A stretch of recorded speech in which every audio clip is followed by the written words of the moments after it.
Most people who want to become police officers never make it. That's a hard truth and it's difficult to hear, but it's also a fact. But what do you do when a career in policing is all you've ever prepared for? When you never had a plan B? What are you supposed to do with your life now? You've had aspirations of being a police officer your entire life, ever since you were a kid. When a teacher asks you what you want to do when you grow up, you put up your hand and you said you want to be a police officer. You took all the right courses in school. You made sure you stayed out of trouble. You made sure your friends stayed out of trouble.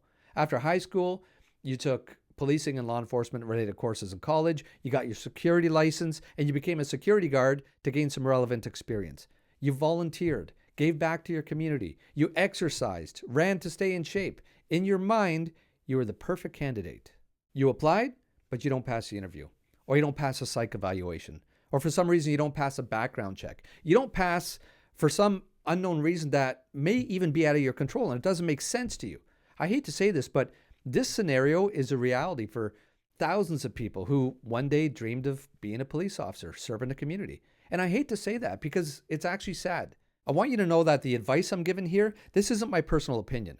There's plenty of police recruiters right across the country that say the same thing. It's this: Plan B needs to be your plan A. Police hiring practices, they've changed. Just look at the graduating classes, which they post publicly. It's not all younger people starting their first career. Years ago, it was rare to hire new recruits at 35 or 45. Not only is it not uncommon now at all, it's not rare, but there's plenty of police services that actively recruit individuals which older and have a lot of life experience. They're starting their second or third career. Teachers, plumbers, electricians, engineers. They join for a variety of reasons. Sometimes it's because they've always felt a calling that's been tugging away at them for years. For some reason, they took the safe route, but now they're older and they want to change. They have life regrets. They want to contribute in a meaningful way, and they think policing is an opportunity to do that. Think of all the experience they bring to the table. I've talked about this in the past. If you're in the trades, just for an example, you would have experience dealing with customers, dealing with deadlines, working under pressure, customer service, sometimes dealing with irate customers. Maybe you've had kids, raised a family, got cheated on, got divorced. You face hardships because life throws you curveballs.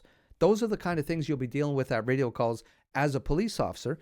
And that life experience, it might help you deal with citizens with more empathy or a deeper understanding. The point is, recruits are getting older. There was a gentleman in my class who was 50. He turned 50 at police college. Great guy, very well respected.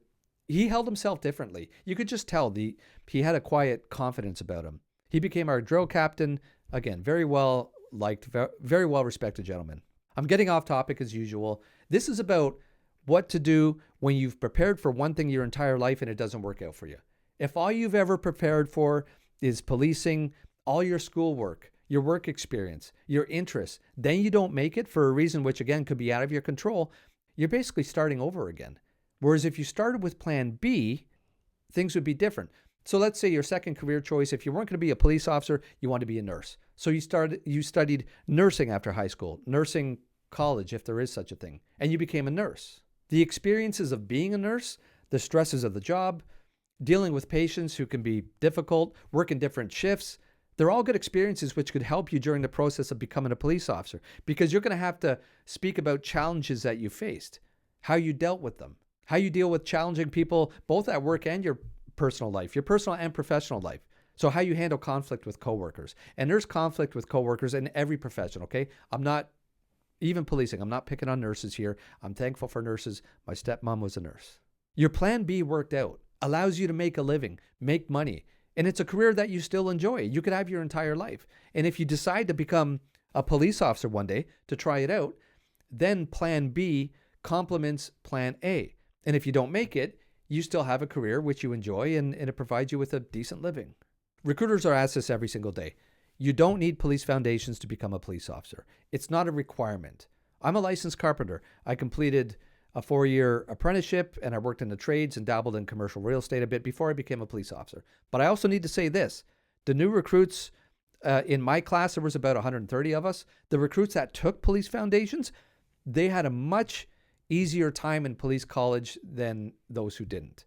You don't need it, but I'm not discouraging anybody from taking it. I know some police foundations instructors who are former police officers, and they're amazing. They provide so much real insight And there's options that you can do this part-time as well. I know it's confusing.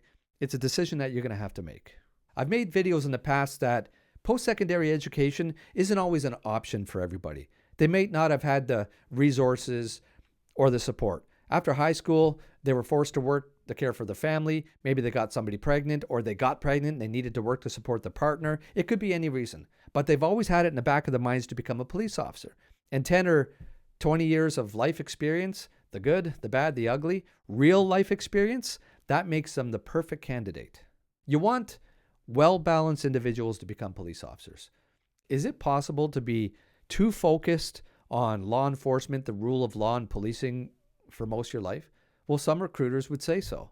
Absolutely. And they look for that diversity of thought. The law isn't just black and white. There's a whole gray area which needs to be considered when dealing with a member of the public and deciding whether or not to charge somebody. Police officers have discretion, and you want officers to use that discretion wisely. Here's a couple common questions.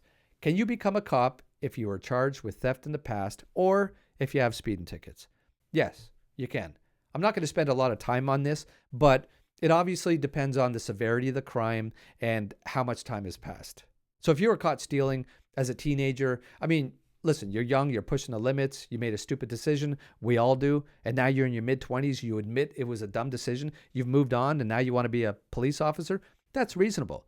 Getting charged with robbery a year ago, and now you're applying to be a police officer and uphold the law, well, that's different, of course. Same thing with speeding. If you got charged with speeding, time has passed, clean record ever since, well, that's reasonable. Getting charged with dangerous operation or stunt driving 6 months ago, well, that's certainly different, and it's going to be looked at differently. That should be common sense. There's also a lot of comments on police recruiting pages from people in their late 20s asking if they're too old to apply to be a police officer. I pretty much just covered that. No, you're not too old at all. Now, this point is important. Pay attention. Recruiters hate getting bombarded with questions when the answers can easily be found online. How old do I have to be? Do I have to be a citizen? What are the vision requirements? Do I have to have a driver's license?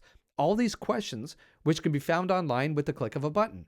If you figured out technology enough to comment on a post on this post or even ask a question, then you have the skills to find out this information online. I made an entire video about this in the past, and some of the hand-holding which people need just to get through the hiring process. I'll link it at the end. It's having a negative impact. I'll put it like this. Being a police officer requires some investigative skills. If you can't go online and find out the minimal requirements to become a police officer, then maybe the job isn't for you. If you have any additional concerns or questions, or you need clarification on something which can't be found online, then contact the recruiting unit directly in the service area which you think you're going to join, which you would consider joining. Don't look at the requirements out of province or out of state. They could be completely different. I have an entire playlist for people who are considering a career in law enforcement, and there's numerous videos where I answer questions and I offer up all kinds of advice. And again, even what I'm saying in this video, you don't have to take my advice, but recruiters everywhere, they're having the same conversations. Last month, I was in the West Coast and I spoke with 4 different police services, 3 different services, and the police college. Recruiters might remember you. First impressions matter, even online. They'll remember your confidence, or at the very least, and maybe even more important, they'll remember your incompetence. If you're thinking about a career in policing, good luck to you. There's never been a better time to join. I explain why in some of the videos on my playlist as well. I'm sorry if it seems like I'm pushing everybody to watch more videos, but I've taken the time to make them for you. The work has been done, and the rest is up to you. Thanks for watching this video. Be safe out there, look after one another, and perhaps we will see you again.